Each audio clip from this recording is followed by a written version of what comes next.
Hey guys, Phattz here from Team Auxiliary and also the head of coaching here at DY Gaming. I'm going to be doing some Elise video commentary today for Jungle. Phattz Bailey had requested some coaching and he got a couple sessions in with some other people on our coaching staff, but had sent me a replay and I decided I'd go ahead and make it a video rather than just giving him notes so that kind of advertise our coaching division. And if you guys like the video commentary, then you can send me your replays and I'll do it for you too. Or if if you don't want people to see your replay because you're not proud of it or whatever, then you can just send it to me and I'll do it privately and just hand you notes, or I'll live stream it rather than record it so that you can see me watching it and going over it so that I can point stuff out with the mouse. But otherwise I'm going to probably be doing a couple of these. I'm just going to do one of the replays for this video, and then I'll probably upload some more videos later.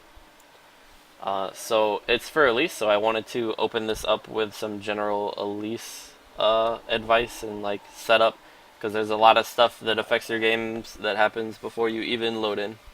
But before that, I wanted to introduce you guys to our new coaching group on Facebook. I know most of you guys are in the DY League of Legends or the DY Gaming group. Maybe you're in teams, casters, whatever. We made a separate group just for the coaching division. It's not for the coaches, it's for people looking for coaching. So it's an open group. Anyone can join it. The URL is / or you have the groups and then / DY coaching. Not that hard to forget. You can also look it up. I think we have it pinned and stickied on the other groups as well as advertisement for it. But you come in here, you can join, we'll approve you, and you post in here asking for advice or looking for coaches, or you can join the group just as so you can have access to these files.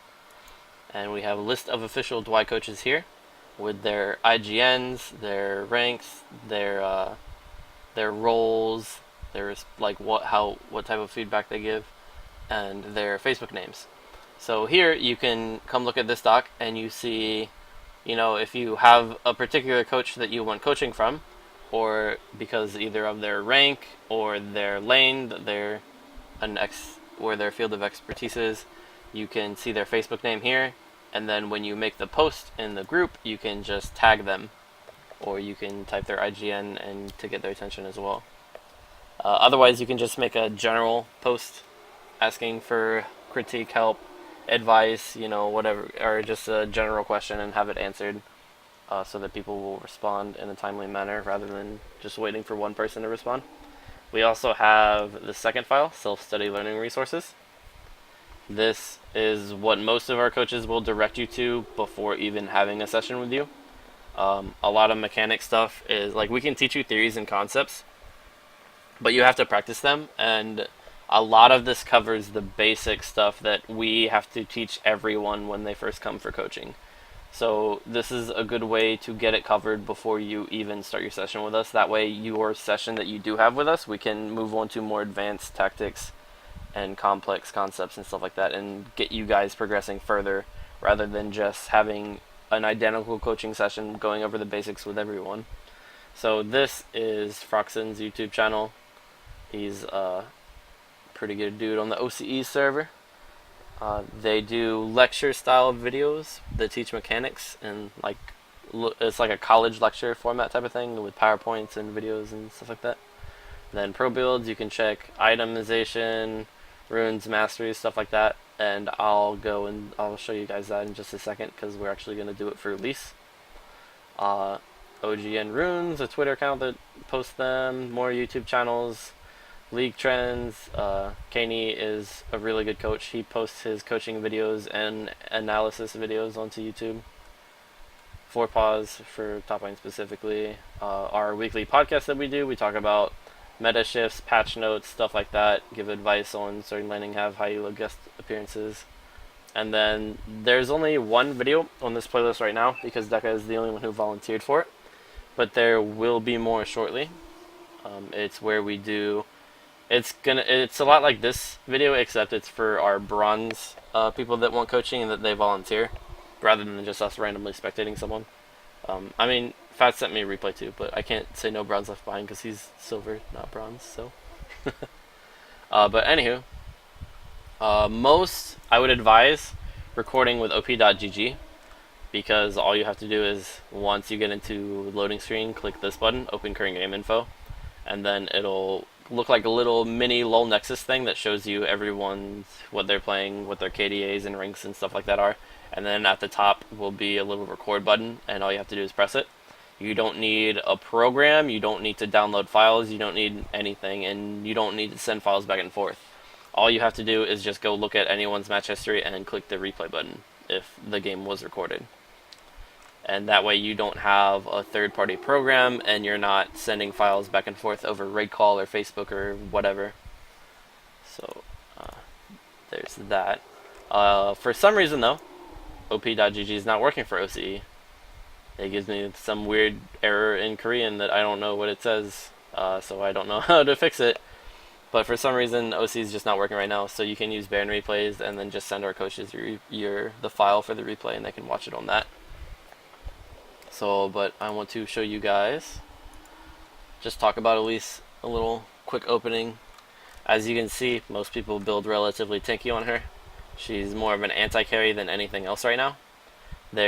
You have 2 build paths, and then within one of those build paths, there's like 2 mini sub build paths. So you will generally see either they'll go CDR boots straight into tank core, or they'll go Sork shoes haunting guys. They'll get 2 tank items and then finish Landry's, and then either get another tank item, or they'll get like a little bit of damage, something like that. Your tank core, you have either Locket plus Randuin's, which you'll see Locket, Randuin's, this is building towards, well, that was obviously a heavy AP game, but generally you have like Locket plus Randuin's, or you have Frozen Heart plus Banshees. So like here, Frozen Heart plus Banshees, Frozen Heart Banshees, a heavy AD game. So obviously, you know, it's not cookie cutter. If there's more AD or more AP, you should adjust your build accordingly. But generally, that's your combo. Some people will get a little extra AP. They'll get like something like Ryla's Void Staff, or they'll grab the Abyssal. But you're not aiming for like high AP. Your ratios aren't that important. What matters is Magic Pen and your base damages. So you generally only go for like Abyssal Scepter, Haunting Guys, Sork Shoes, as far as like damage is concerned. Other than that, you go really tanky. Because the way anti-carries work is you only need enough damage to be able to kill the carry, and buying more damage past that is pointless, because you already have enough to kill the carry, and you should just get tanky past that to make sure that you can frontline. So you can go Sork Shoes, Golem, Haunting Guys, and then get tanky, and you'll still kill their backline carry, and you'll be able to also be a tank.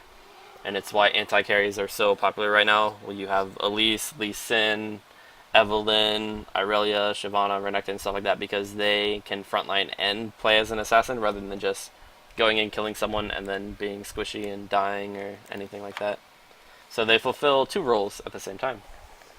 So you would either go you can mix and match, but Frozen Heart Banshees is 1 core, and Locket Randuin's is another core, and that is easily explained because one of your primary objectives on Elise is to aim for near max CDR, if not max CDR, because you rely on your base damages and your low cooldowns, and you want to be able to spam your important utility spells as well. So your runes, masteries, and builds will mix and match in order to achieve that goal. So like if we look at Meteos, Meteos runs a very aggressive rune page with 15 attack speed and 26 ability power, because it's aimed at early clear power and 1v1 dueling potential in case he needs to defend an invade, or if he's invading, or if he just wants to, you know, have an early level 2, level 3 gank. He has a lot of power with this, and he clears his first camps really fast with this. But because he has no CDR in his runes, he combines this with the tank build, and because he goes tank build, he doesn't have Sork Shoes and Haunting Guys to give him damage, so he runs damage in his runes. So this balances. Whereas if you run like Sork Shoes, Haunting Guys, you don't need as much damage in your runes, and you can run like some CDR runes or something like that to give you a good balance. So here we have 15 CDR from Lucidity. That puts you at 25 with Golem, and that puts you at 35. So now you're at 35 CDR, and you get Well, he only got 3 points here and then put 1 here, but most of the time you would see 4. I mean, that's 38.75, so like that's really close. That's close enough, but like I said, you'll aim for near max CDR. A lot of people are satisfied with just 35%, while other people are, like to get that flat 40. So close to 40. Here we have Frozen Heart, Ancient Golem, and the reason that they do this is Frozen Heart gives you 20 as opposed to Locket or Spirit Visage giving you only 10. So you get that so that you can go Sork Shoes rather than having to buy CDR boots. So if you want that early power from Sork Shoes, you can go Sork Shoes, Golem, Frozen Heart, Banshees. So you get 20% from there. That puts you at 30. And then here we will see the 6 CDR runes to get 5% from masteries, or 5% from runes rather, and then 5% from masteries. So 5, 5, 20, 40. So 40% CDR. Perfect. You'll see this as a trend. You have 10, 30, and then 35. Like I said, not everyone goes for the full 40. Diamond procs. This game only lasted like 20 minutes, so. But if he had gone to Locket, he would have CDR boots, so 15, 25. Locket gives you 10, so that'd be 35, and then he's content with 35. Where he could have either these 4 points to put him at 40, or CDR glyphs to put him at 40, or he could just be content with 35. But everyone aims for at least 30 or 35. It's really important on Elise. You have really good spells and base damages, and they also have good utility, so you want to use that a lot. But we also see different rune pages coming out. As you can see, a little bit of attack speed, AP, magic pen, or hybrid pen, armor, the resistances. Move speed is also good. Those are generally the stats that you'll see all of. So we have 26 AP, like 3 attack speed, and then some hybrid pen. St. Vicious has 15% attack speed, and instead of the 26 AP, he only goes 15 AP, so that he can get defensive glyphs. So this is probably his page for if he's against like Eve or something like that, or their team has a lot of magic damage. Instead of having like AP, he'll have a couple flat MR and then some scaling MR, as opposed to just being more on the squishy side. And then here we have 10% attack speed, 5 AP, 5 cooldown reduction, hybrid pen. So the rune pages will mix and match, but you'll generally see the same stats aimed for. Mix of attack speed, ability power gives you good clearing. A couple CDR glyphs if you need them to hit 35 or 40. You can either take the old Elise page used to be magic pen reds and movement speed quints, and Koreans were even running that up until February. Was the last time I saw someone run it. I think it was Dandy, or it might have been Bengi, but for the most part, this is the most popular rune page right now, with this being the most popular build. If people go Sork Shoes, Golem, Haunting Guys, then they'll usually run a slightly tankier page because they'll go aggressive itemization early, so they'll have like MR or some armor, like movement speed or something like that, to where if you go full tank, then you might need the extra damage you get from these runes. Oh, not that. That's not what we wanted yet. So this is my Elise rune page. I use the same one Medios does. I used to run Magic Pen movement speed, but I like this a lot. It makes you really strong level 1 through 3, so I prefer it. We'll show you guys some mastery pages. I have 3 examples here of mastery pages you can run on Elise. The first is an offensive page, aimed at improving your early clear speed and dueling potential. So we have the CDR, the attack speed, and you can move these 2 points into Butcher and Feast if you want. Clear at a slightly higher health, have a little more mana for ganks, or you can just prefer to clear faster. You get both of these, AP and AD, just because the early flat will help you clear faster. Your percentage increase, hybrid pen, percentage increase. And then you have 9 points in defense. And block unyielding, much better than tough skin, bladed armor. You will almost always see high elo and professional junglers get these 3 points over these 3. And especially on Elise, your spiderlings will tank most of the jungle camps for you as long as you're positioning correctly. So you don't need tough skin. So here we have an offensive page. This is an example of a defensive page, and you'll notice I don't go 921. I go 621.3 because this movement speed is really strong. Flat movement speed used to be all the way down here, or back in like season 1 or season 2 we had movement speed up here, but it was out of combat movement speed, not in combat. This is complete flat in combat. This is a quintessence worth of movement speed. And so CDR and Butcher Feast, and like I said, you can move those 2 points to there, or you can move those 2 points into there. However you want it. It doesn't really matter too much. You can combine it with whatever types of runes you're running. And then for the defensive tree, if you're against someone like Yasuo mid, or if they have a Tryndamere top that you're going to have to deal with, or if they have an AD carry that rushes Infinity Edge like Tristana, you would want reinforced armor. It's super strong rather than this. Whereas the last I used this page the last time I played Elise was against an Eve, so I had evasive because 4% reduced damage from area of effect magic damage, really good against Eve, obviously, and I was trying to fight her early game, so that's why I took this. So I use this page when I go Randuin's Locket, and I use this page when I go Frozen Heart Banshees. And it's only slight changes, but I get Oppression, because what it doesn't tell you, it's part of the etc. that it has right here, but attack speed debuffs proc this damage reduction. So if you have Frozen Heart, you always have this damage reduction buff, like all the time. I mean, it won't reduce like global ults or something like that, but as long as they're damaging you within range of your attack speed debuff aura from Frozen Heart, you will have the 3% damage reduction from all targets. So that's really strong. So if you are planning on going that route, you should get this point. And then I just compensate and shift a couple points around here just to give you guys a little different example of what you can do. What you should not do is get enchanted armor almost ever, because it's useless early game, and it's not even that point efficient either. When you're full build, it's percentage bonus, not percentage total. So you have to buy a lot of resistances to get anything out of it, and it doesn't help you until late game. And 90% of games, how strong you are and how tanky you are on junglers will be determined by how far ahead you get or how well your team is doing because of how much pressure you applied early game. So you want to focus all of your runes and masteries towards early game to get you snowballing, to get your team rolling.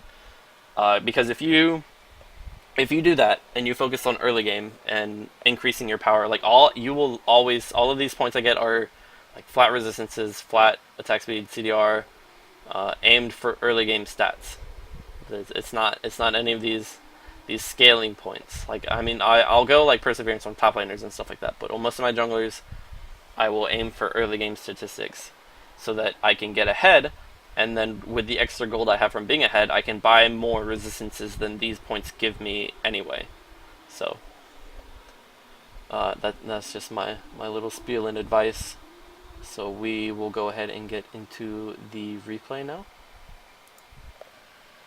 And it's going to go black just for a second until I load this in. Alright, here we go. So like I said, this is a replay from Phattz that he sent me. He is Silver 5. This is also OCE. I'm gonna go ahead and rearrange these real quick and get a little statement out of the way. You'll see some really bad builds in this game, and rather than talking about them when we see them buy those items, I'm just gonna go ahead and cover them now to get it out of the way. So Tristana has no AD ratios.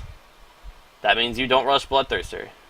I mean, I know BT and IE give you the same attack damage now, but the rule has always been like BT gives you more AD, so you buy it on champions with good AD ratios. Whereas if you don't have AD ratios, you either go IE or Bork instead to have on-hit damage or a crit chance. So Tristana has always been an IE rush AD carry or a Bork rush AD carry, and that's what we see from professional play. If you go back and watch NALCS, OGN, whatever you want to watch, all of the Tristanas will either rush IE or Bork. They will never rush BT because it's pretty bad on her. And the new BT is nerfed, so you wouldn't generally do that on most carries now anyway. I think it's getting buffed again next patch, but that still won't make it better on Triss than IE or Bork. So the general build for Tristana would be like IE, Bork, Last Whisper, or you would go double Dorns into IE into Shiv, or you would go Vamp Scepter, Infinity Edge, Zeal, and then either upgrade to Bork or get Last Whisper depending on how much armor they have. Generally like that. But when you go to finish your lifesteal item, whenever you do go to do that, you get Bork, not BT, because you have Triss is tied with Ashe for the highest base attack speed in the entire game out of 80 carries. And on top of that, Triss has a 90% attack speed steroid on Q. So definitely the highest base attack speed in the game, which makes your crit chance stronger because you're attacking more often, so you'll get more crits off regardless of what your crit chance is. Just like if you have the same crit chance on Tristana and almost any other 80 carry, you'll get more crits off because you're attacking more. And same with on hit damage, like Bork, you'll apply it more, so it's stronger. So you go Bork over BT. For Fiora, you're gonna see her go like Tiamat Black Cleaver this game, which is really bad. Like, those are good items on her, but they're not good rush items. And I'm not that Tiamat isn't, but you want to go for lifesteal. It's really important as Fiora, as she's played generally as a split pusher, or if you do play her in team fights, you especially need lifesteal, because what you want to do is go in, take some damage, and then ult when you're at like half health. And then when you come out of ult, you will be full health, because your ult applies on hit effects, including lifesteal. So you bait them, you pull aggro, and then you ult, you come out of ult with full health, and you effectively have more health than you do if you just ult right away, because you'll be able to overall take more damage and also apply more damage because you can use your cooldowns before ulti and then they'll be back up when you come out of it. So generally Fiora will rush like Hydra Bork. That's a really good rush combo for her. Or you can go like Hydra BT Bork or something like that, but you don't want to not buy lifesteal. Like this Fiora I think just goes Tiamat and doesn't go Hydra or Vamp Scepter and then just goes straight Black Cleaver. So that's really bad. So that being said, we'll get into the game. No, speed up. So, first commentary, we're already 11, 12, 13, okay, no one got off the pod in like 14 seconds. That's terrible. Everyone needs to, I know it's like, obviously, not speaking directly to you, Phattz, you have no control over your teammates, unfortunately.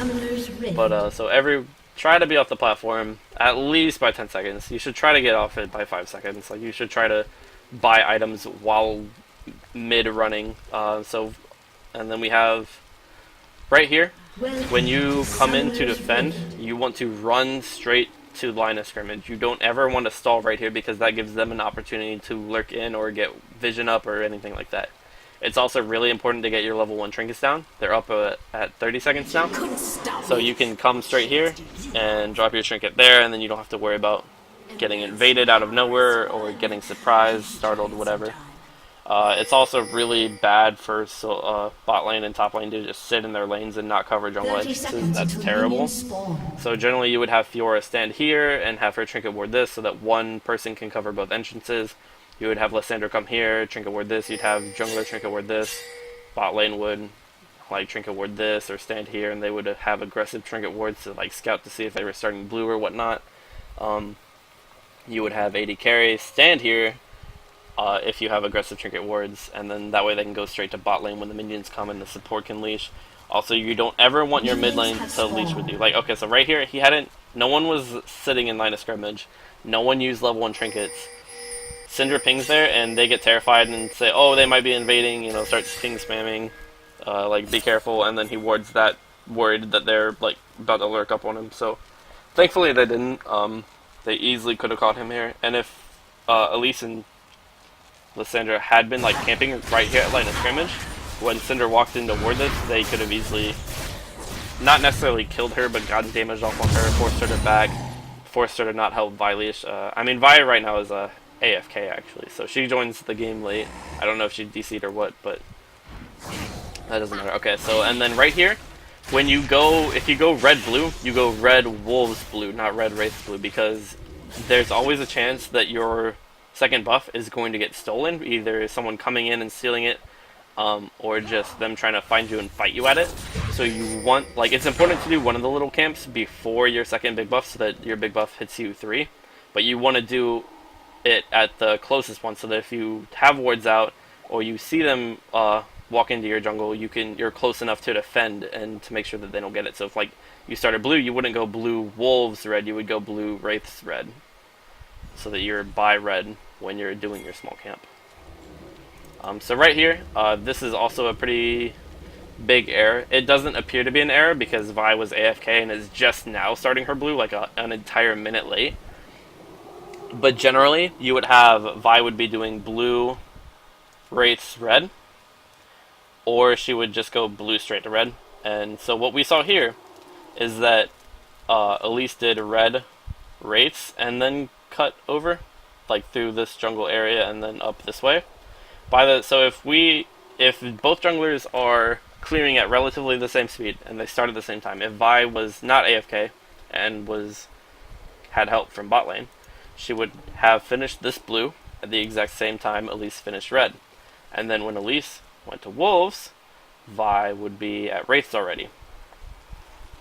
So you would have Vi finishing wraiths and then be right here next to red, whereas Elise would have finished wolves and then had to run all this way, and by the time she got in here and found Vi, this red would have already been gone. So my point is, if you're going to level 2 invade their second buff, you don't do a small camp. You go straight from your red straight to their red, or you go straight from your blue straight to your blue, although that's a very uncommon invade path. Normally you go red to red. Blue to blue is much more rare, just because it's a little riskier of an area. I also, just as a general tip, not on the first clear, but on the second clear, when the second set of buffs spawn, I like to, if I'm red team, and I'm Elise, I like to get the second invade off on this red, so that I can pull it back here, steal it, and then immediately repel back over to dragon, so that I have basically a wall jump without having to bow flash. It's lovely. So Elise gets pretty lucky right here, and just the fact that, you know, Vi hasn't been over here yet because she was AFK and didn't have help. So he was waiting to find her here and fight her, which is fine. Vi's really weak, level 1 through 4, and Elise is really strong. So, but he goes ahead and steals red here, which is, it's good that he stole red, but, and I don't want to take anything away from you, like, oh great, you stole red, but if Vi had been playing properly, or if you were against like a better opponent, this red wouldn't have been here, and you probably would have walked past a ward because you came in so late and gotten caught and died. So, could have turned out very differently.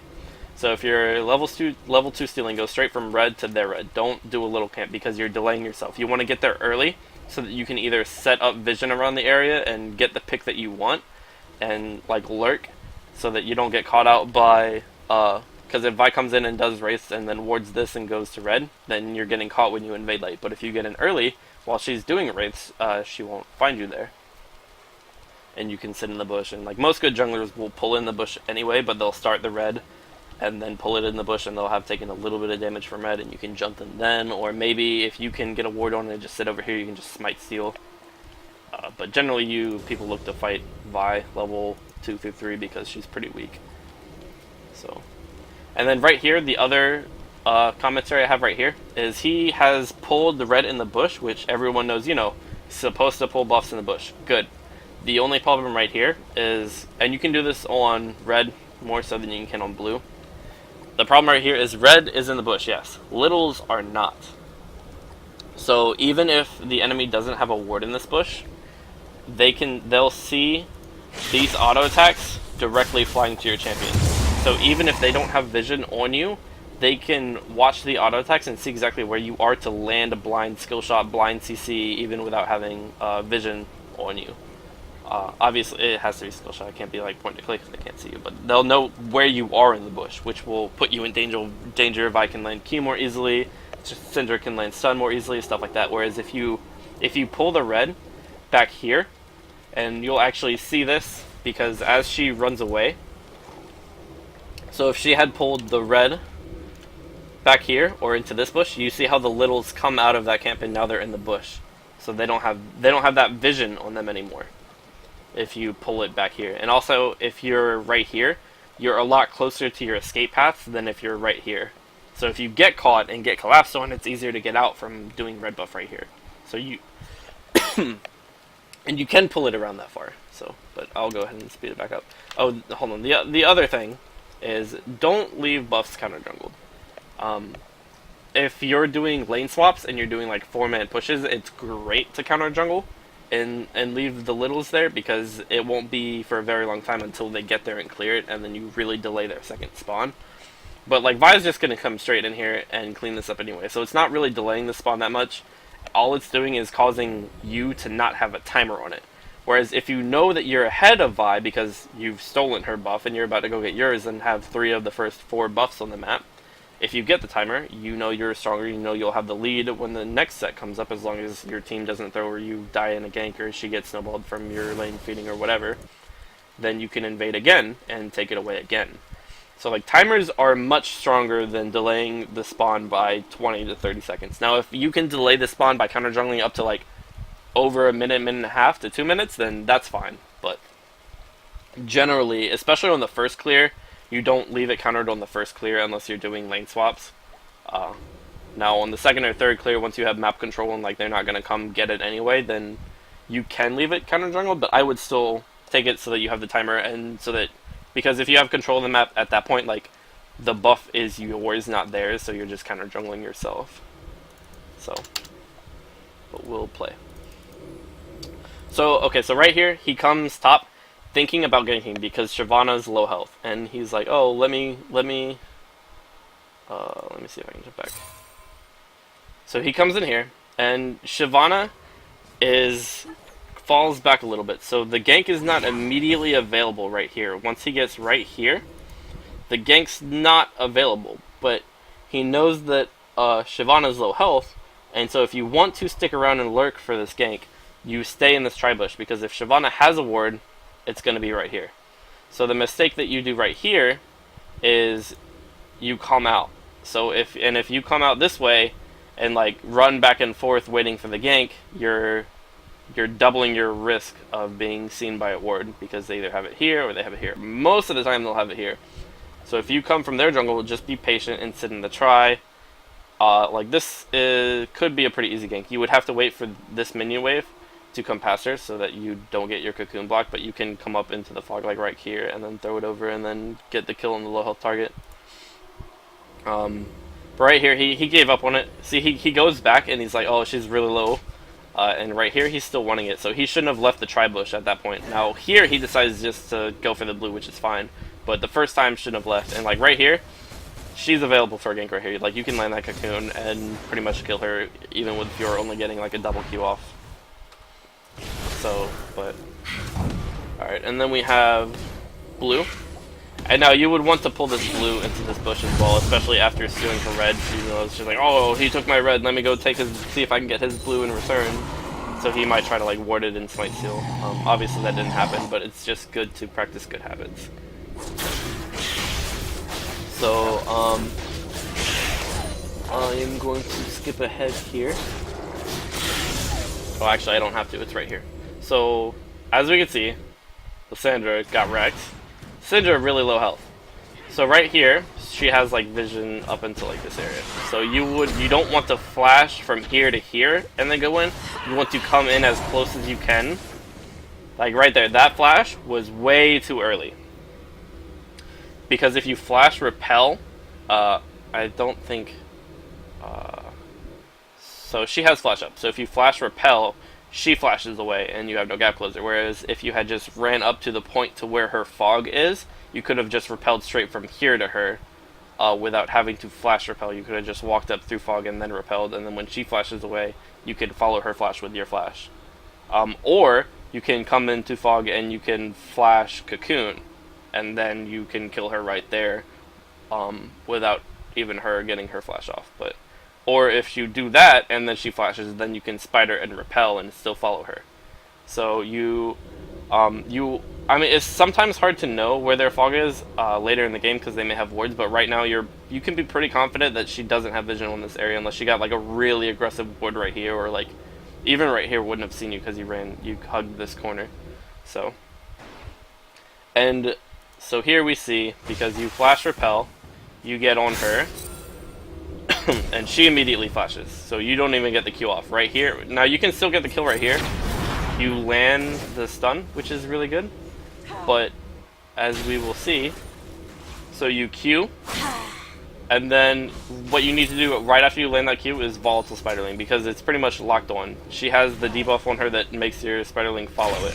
But you don't W, and you try to go back into Spider to close that gap with Q in Spider, or you would just try and get another auto attack off. But instead of throwing that auto attack that you did, if you had just QW'd, she would have instantly died. Executed. So, and then I don't know. I guess Lysandra came back up and tried to farm and took minion aggro. Like I don't know what happened there. That's but that doesn't. Whatever.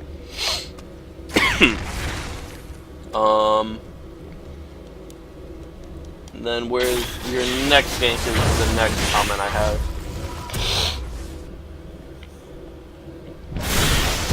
Okay, so right there, a lot of people repel to camps either over this wall or over this wall or over this wall. You don't repel for no reason. You always want to save your repel for when you need it. It's a very important cooldown. So right here, there's a big mistake that happens right here. What happens is, instead of staying in human and staying behind her and cutting her off and having this entire area be a danger zone for her, you immediately repel onto her from behind her. And now she cuts this way, so that didn't matter, but if Vi had been closer for a counter gank, she could have just ran straight back to her, or if her flash was up, she could have just flashed back. So when you come in behind people, you never, whether you're playing Elise, Lee Sin, whatever, you never want to use your gap closer to get closer to your side of the map if you're ganking from behind them. You want to keep the control and have the cutoff. So like you could have stayed back here and just like thrown Q volatile Spiderling and made sure that she was cut off and couldn't go anywhere. I know Lysandra had gotten low, so that's probably why you had gone in like that, because you were worried that she was gonna die, so you tried to go into melee. And so like you do end up getting this kill, but you have to chase her really far and for a really long period of time. Whereas if you had just had the cutoff, if she had tried to run this way, then you would have been able to stay in human and just throw Cocoon and then immediately kill her like that. And you actually get dropped really low. This scared me when I was watching. I was like, oh, you get it. So, but like if you're Lee Sin and you're coming in from here, you don't throw Q and then jump to them. You would walk up behind them in Tempest, so that then when they tried to get away from you this way, you would be able to follow with Q or ward jump or whatever. You don't want to jump in from behind them. Same with Elise. If you come in from behind, you come in human and get your abilities off, and then if they use a flash or gap closer or whatever to try to run away, then you still have repel to follow after them. And it's harder for them because they have to run through you rather than simply have you right next to them and then try to run away from you. So if you're flanking, don't use gap closers to close the gap. Just stay behind them and keep the cut off.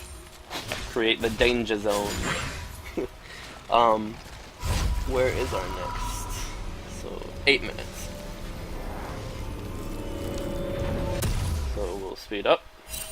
Another thing I wanted to say is just when you're clearing, your Spiderlings can tank for you, but jungle creeps aggro to the closest things. Like right here, you're the same range as your Spiderling, so it's gonna hit you. But you can, and there's a better example. Like it looks kind of strange here, but there's a better example. I think it happens when you were doing the wolves, where the big wolf was hitting you because your Spiderlings were trapped above them, and you were closer to the big wolf than your Spiderlings were. So, but if you and then you repositioned and it switched to your Spiderlings, but you're still tanking a lot of damage from creeps. Just because I know you understand Spiderlings are supposed to tank, but I don't think you're consciously paying a lot of attention to your positioning. Right there, if you know you're going in for a gank, you should try to human early. Like if you know the area is not warded, then you don't need the extra movement speed from Spider to get in, or if they're overextending for a kill or starting a fight, whatever. So you should have shift been right there at 801, so that by the time you come in here, like right here, you shift human right there, and that's really late. So by the time you throw these out, you have to wait until your ult comes back up to be able to go in. The other thing I wanted to say is right there, you waited too long to go into Spider. You stayed in human and got off like at least two auto attacks, which meant Lysandra died before you really got in. So right here, Lysandra should have ultied her before because she clawed in and snared, and she should have ultied Syndra before Syndra got her ult off. That was bad on her part. But so you do land this stun, and you have Q, W, and then you should have immediately spidered and landed the Q. Whereas you got off that auto attack, and then I think you get off one more auto attack before deciding to go in. And I mean, your auto attack actually ends up killing it with red buff, but you could have got in and killed her a lot sooner. You may have been able to save Lysandra, but if Lysandra had played that right and ultied before she got Syndra ultied, then you going in sooner with Spider definitely would have saved her.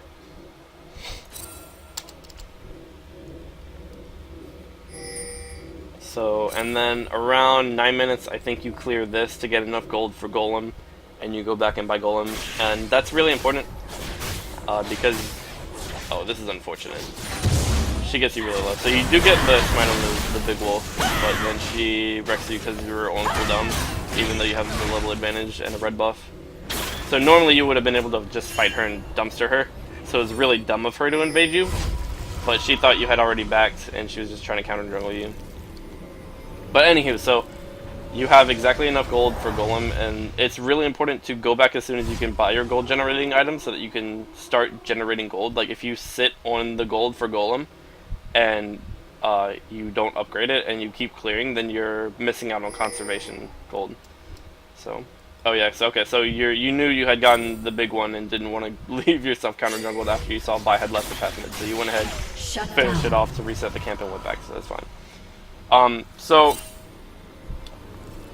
I should have said it when you backed before, and I'm gonna say it every single time you back for the rest of this game. You did not buy a single ward this entire game. You relied only on your warding totem, and you did not use your warding totem a lot. Every time you back, you should buy wards. Every back, buy wards. And at this point, even usually before your second buff spawns, so on your first back around 6 minute mark or whatever, you trade warding totem for sweeper and you buy greens, because you want to deny vision to make sure that they don't invade your second spawn. And at this point, so you would normally already have sweeper, and you would have bought like probably 3 greens at least by now, whereas you have not bought any. So I know in lower elo people don't ward as much, but if you just increase your warding habits, you'll do much better. And I will point out several examples this game where wards would have saved your life, or even using your warding totem would have saved your life. So here, you come in behind her, and what you should do right here is flash cocoon. But you actually end up cocooning the minion because... And you don't get an assist on this. You don't get the auto attack off in time either. And you cast a W. So when you go... oh, okay. I actually hadn't seen that before. So right here, this is really important. You want to cast QW, not WQ, because Q, once they have that neurotoxin on them, homes in the W. And it like will auto-lock one, so you want to Q first. And because it's more instant. You probably would have got the kill or the assist if you had Q'd first, but you tried the W first. You also, Elise's really, like, flash cocoons are really good. Like, really good ganks. Like I said earlier, you could have flash cocooned when you came in the first time. You could have flash cocooned there to get over the minion way faster. And then right there you repelled again.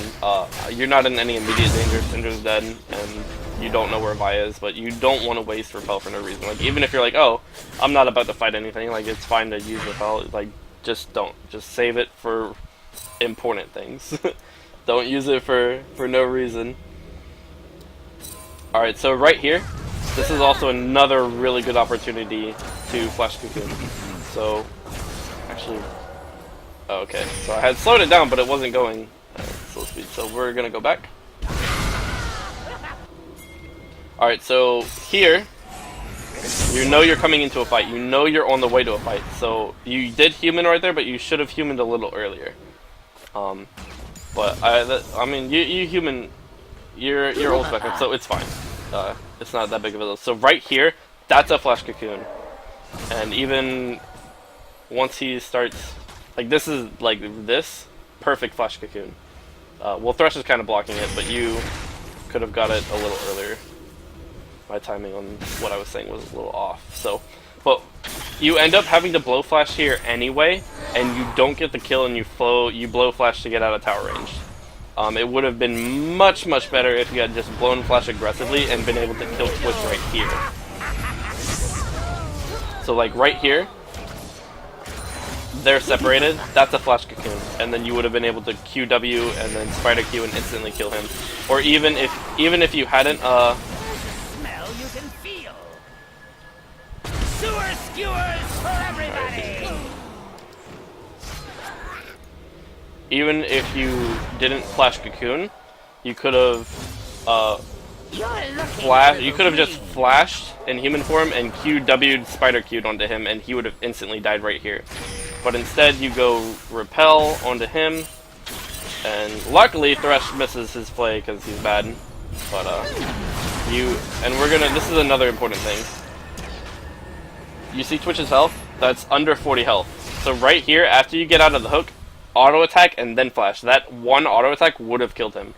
So, and you had over 700 health still. So you were not in danger of dying to one more tower shot. I think you even had Q up at the time too. So, but you panic flash. But if you had just auto attacked and then flashed, you would have gotten the kill and got out clean. If you had flashed aggressively here, he would have killed Twitch right here, and he wouldn't have even have made it to the tower, and you wouldn't have taken any tower hits. You would have been full health, and you could have pushed this wave safely. However, you stay around knowing that they know your flash is down, so you have no surprise engage on Twitch. He can safely stay at this range from you, especially with Thresh around. So he stays to wave clear. You have no wards up because you didn't place your trinket. Like when you were on the way down, if you have a ward or trinket, if you had placed it right here, then you would have seen Vi coming in this way, and your trinket was up. So if you had just placed it while you were on your way down, then you would have seen this and you wouldn't have died here. If you had a ward on you, you could have warded this, or you would have had a ward right on this wall to get both exits, and then you would have seen Vi coming out and you would have been fine. But you stayed knowing that your flash was down and that Twitch was still alive and Vi was in fog. So you were trying to push 1v2 and with Vi in fog, so you got caught here. And it's not so much you mispositioning, it's a lack of vision, because you could have been here, you just needed the vision to tell you when to get out in time. And it happens again mid. So I'll speed it back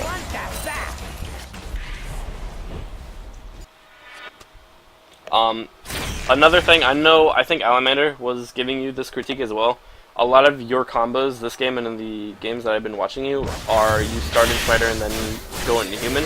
You want to start your combos in Human and go into Spider because you have percentage burn in Human and percentage missing health in Spider. So it's execute in Spider. So start your combos in Human and then go into Spider. And also, for a team fight, you want to start in Human and then go into Spider because your DPS is higher in Spider because of the attack speed, steroid, and your Spider name damage. Whereas if you start in Spider and then go into Human to get your stun and stuff off, you're pretty much sitting in a team fight doing nothing for a couple seconds afterwards, after you get your burst off. So right here, the biggest important thing, you realize your bot lane's on the way and they're trying to come help you. So you have a good idea of what you're supposed to do here. You repel up to stall her so that they can get a range. However, what you did wrong is you smart casted repel onto her and immediately drop down. If you click on the ground, as long as you don't click on a unit, your repel will stay up in the air. And you could have stayed up in the air this entire time and then dropped down after she was dead, and you would have gotten an assist and you would not have died. So the way the smartcast works, if you click on a unit, the smartcast immediately drops you down. In order to smartcast and stay up in there, you have to click on the ground, not minion, wraith, champion, anything like that. So just something to be wary of in the future. Because you tried to make a really good play there, and it would have worked if you had just stayed up in the air and not came straight back down. And again, we buy a ward? Nope, no wards. And you were sitting on You had plenty of gold. That was enough gold to get not you could have got Amp Tome and wards. I think you were saving up for Sork Shoes, but you didn't. I mean, if you wanted to save up for Sork Shoes, you didn't have to get Amp Tome, but you should have bought wards. I'm not gonna say anything about like miss cocoons or anything like that. You know, it's not necessarily anything I can coach you on. It's just like the more you play Elise, the more cocoons you'll hit. And well, I can give you a little bit of advice for landing cocoons. The only thing I can say about it is and it doesn't work when people are running away, but if there's a fight happening or they're chasing you or anything like that, what you want to do is wait until you see their auto attack animation start, whether they're ranged or melee. It works better for melee just because they stutter step more and have lower attack speed usually than for range, but if you see them start their auto attack animation, it means A, they're planning to stutter step right there and auto attack and pause their movement, and B, they're not they have to reactively move rather than like premeditatedly move, which means that you'll hit many more cocoons that way than you would if you were just throwing them while they were still moving, because if they're moving you may just mispredict their pathing and miss without them even trying to dodge, whereas if they stop to auto attack they have to consciously dodge in order to like not get hit by the cocoon. Sorry that we were watching in slow-mo while I was talking about that. So right here, this is really good. You guys get dragon, you guys get a couple picks. So we'll go a little bit further. So right here, you killed Syndra. You know you almost killed Vi, so you know Vi's backing, you know Syndra's dead. You know Thresh is low enough to where he's also gonna back, and Twitch is not gonna 1v4 you guys. So right here, and you make a good play. So knowing this, you go get blue, and that's fine. That's wonderful. That's great. Sealing buffs is great, and it's a really good time to do it. The only mistake you make right here is right after you finish blue, knowing that you killed one, Vi backed, Twitch backed. Twitch and Shyvana, only two people a threat, both on the map. You have Twitch here, you have Shyvana here. So knowing this, after you finish this blue, you cut this way, because one, your goal is to come push mid and get tower damage on the tower. So you need to come this way because one, it's a shorter path and you'll get there sooner and get more damage, and two, you would drop your ward right here. You don't have any wards, but you do have a warding totem. So if you had cut this way, dropped a warding totem right here on your way to mid so that you could push and have vision of a flank, then you wouldn't have died right here, which we're about to see what happens. So, but instead you run the long way around, you don't put any wards up, you get there later, you give them more time to come defend the tower, and this is all in fog right now. Also, you didn't leave this, you didn't get the timer for this. So, I mean, you can leave it, like, see right there? That delayed the timer by like 20 seconds. That's not worth leaving countered. It's better for you to have the timer. So right here, if you had that warded, you would have seen this flank, but instead, you don't realize they're there until Cinder lands a stun on you. And by the time Cinder lands that stun, you have no choice of where to go but up here, because this is your only escape. It's your only repel. So right here, this is kind of between a rock and a hard place. You could have played this great escape a little bit better. This is perfect. What you did up until right here is perfect, because you know they're trying to cut you off this way thinking that you're trying to get out. And possibly Syndra would have been better to go this way. So what you should have done right here is not pause right there. You should have kept going straight, and then you would loop back around this way if they had cut up here. More than likely though, Syndra would have cut this way, so I wouldn't recommend this path. It's better to run through one person than through, you know, wait and have them all catch you. But the best thing to do is if you, as soon as you had gone right through here, followed this path right through here, and instead of going this way, cut this way straight through these towers to the bot, and then you would have exited out here, because you would have, you know, one of them has to run this cutoff, or else, you know, if they both run this way, then you have this route, and they can't leave a route uncovered. So one of them has to go this way. I mean, Thresh and Twitch came, but you didn't know that. They came from Fog. So assuming that it was only Syndra and Vi, you know one of them goes this way, one of them goes this way. So that means that if you come, and you were already here when they were like right here and right here. So if you had come this way and then gone straight out, you know Vi, or whoever ran this cutoff was nowhere near in range to help get you here. So you would have juked one immediately and had one chasing you, and then you would have been able to cut through here and just escape clean. If you had cut through here, you would have ran into one. She probably would have stunned you if I would have came in. So that was the best route. You know, I'm sure you were afraid of taking tower hits. You would have only taken, if you run through here properly, you only take 2 hits. Bot lane obviously was a little bit threatening over here, but you end up dying. So, and if they had played it better, they probably could have killed you right here. Trying to back right here, like backing deep in jungle is fine if you only have like one person looking for you, or if they're like trying to chase into you from really far away. But if you have people really hard collapsing on you like that, you really have to just run straight out, or you run straight into their base and execute yourself, because executes don't give them gold. So, but in that situation, you would never want to pause and try to get a sneaky back off. So we'll speed back up. Purple team's turret has been destroyed. Killing spree. Run the Blue team's turret 20-minute. Rampage. Good kill. Around the 20-minute mark, you guys have a team fight, and you win the fight.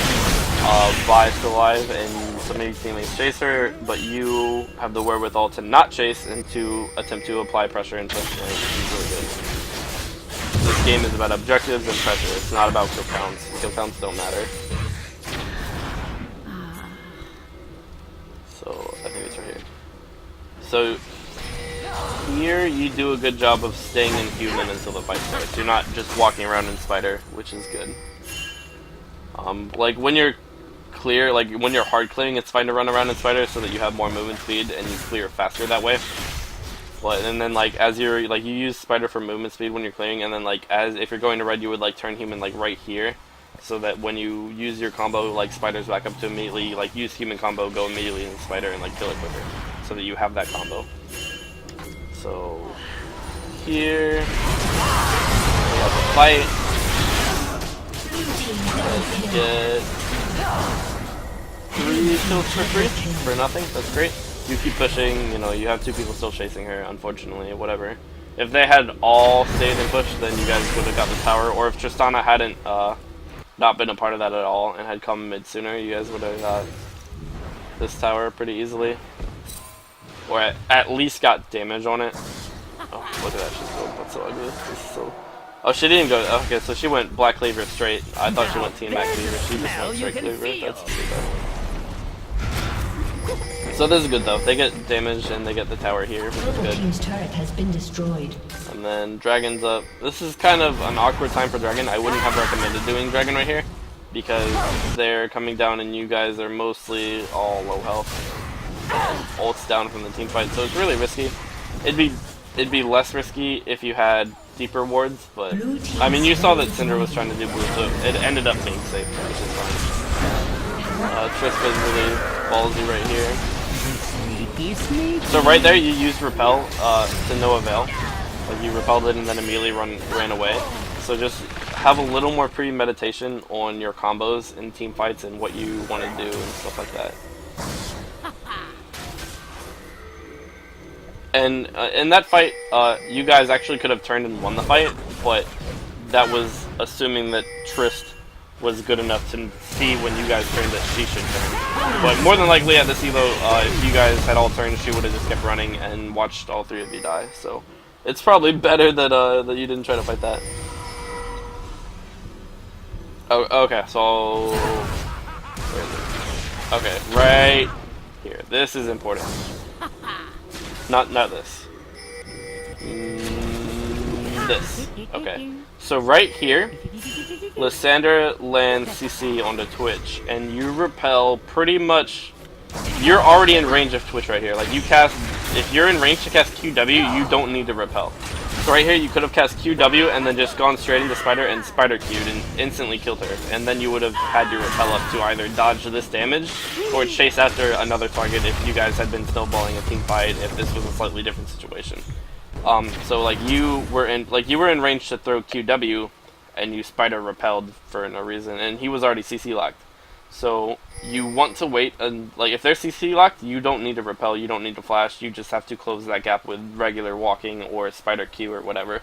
And then when he came out of CC lock, he would have likely flashed, and then you could have followed with your flash or repel or whatever. So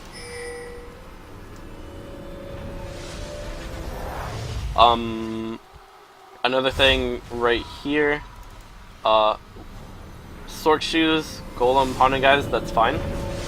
That was one of the builds we talked about, and that's good. However, right here, you don't sit on haunted guys, you go straight to Leandries, which is bad. Leandries gives you the same amount of magic pen haunting guys does. It gives you a little bit more AP, a little bit more health. But it's not worth it because you're delaying your tank core for no reason. So haunting guys gives you enough magic pen, and you just sit on that. So what you do is Sork shoes, golem, haunting guys, and then you get your 2 core tank items, and then you upgrade to Leandries. If you rush Leandries, you're really, really heavily delaying your tank core, and you're already delaying your tank core somewhat by going Sork shoes, haunting guys. So like going full Leandries is really, really bad.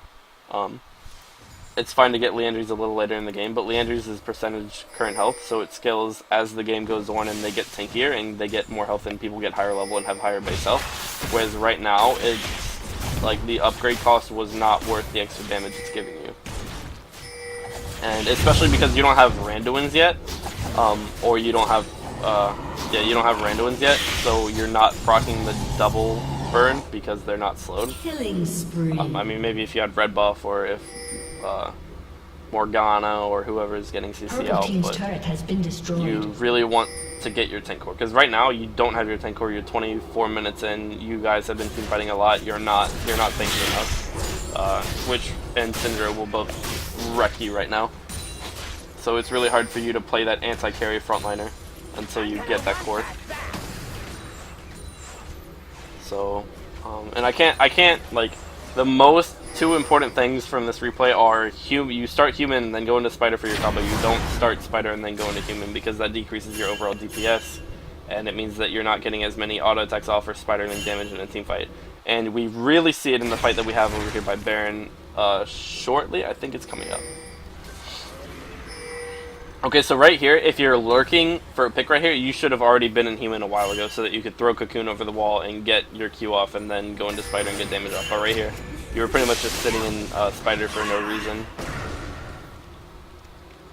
And she gets the stun on you. So as soon as you come out of stun, you see the claw going in.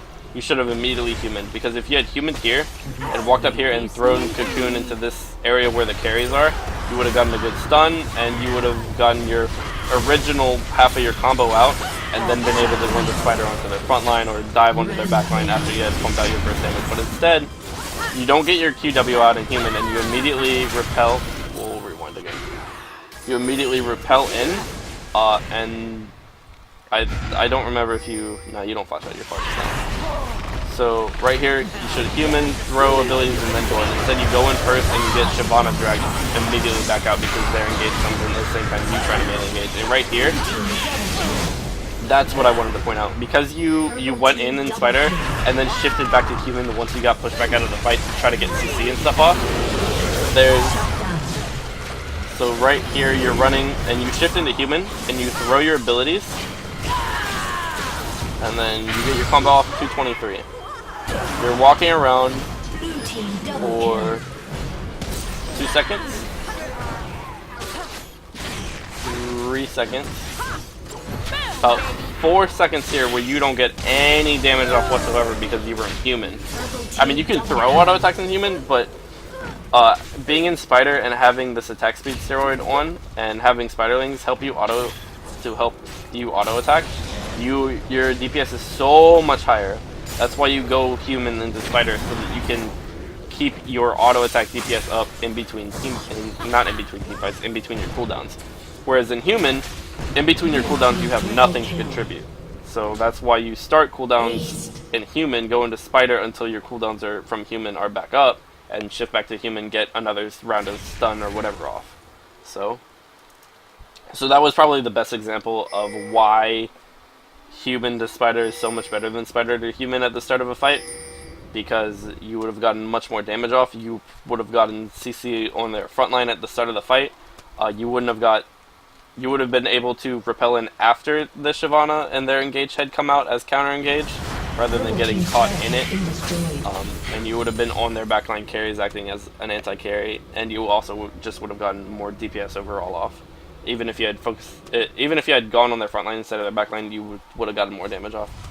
In that 4-second window, you would have had Spiderlings and Skittering Frenzy on, and you would have been wrecking. So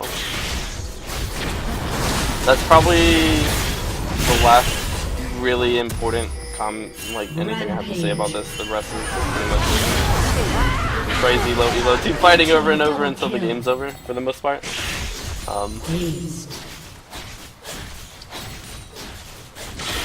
Yeah. So right here, I definitely agree that the Randuin's Locket build is the tank core that you would want to choose from here, because a lot of their team fight is front-loaded damage. They have Syndra, Shyvana ults in, and Twitch ults at the start of a team fight, and Vi especially is, Vi and Syndra are very front-loaded. So, having Locket to throw the AoE shields up at the start of the team fight is really good for stopping initial burst damage. Vi tends to fall off after she gets that damage out. Syndra, obviously, her DPS stays pretty up there, but, if you can throw Locket shield up when she throws her ult, then it's really helpful. And just to block AoE damage from Twitch ult and Shyvana coming in is really good. I also just prefer the Randuin's Locket because of their active items, and active items have a much higher skill cap. So if you repel in and then pop Randuins as soon as you land in the middle of their team and slow all of them, or if you can lock it when they engage or when you're engaging, really, really good. Helps out a lot. But yeah, so you rushed Landers too early. You still have not bought a single ward this game. You didn't buy any pinks. You should generally buy a pink or at least a green on your first deck, and then buy a pink before your second buff spawn happens. Luckily, Tristana just scaled. Even with her trash build, she scaled well because she's Tristana. And Tristana's super OP right now because all of the early damage itemizations and early AD carries got nerfed, and no one can really stop her from scaling now. Purple team's turret has been destroyed. For now. I'm sure they'll do something to change that soon. But, so for the most part, this game is already over. I'm following her around, so yeah. So the final build looks good. It was just the purchase order that was a little off, if that makes sense. And the fact that you didn't buy any boards. Yeah, so at this point you guys are ahead.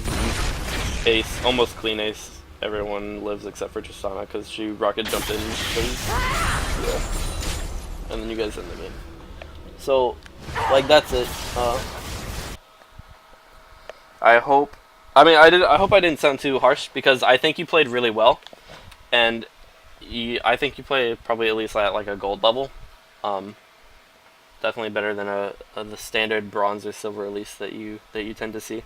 So, but I hope all of the critique was constructive and not just us watching you miss skill shots or anything like that.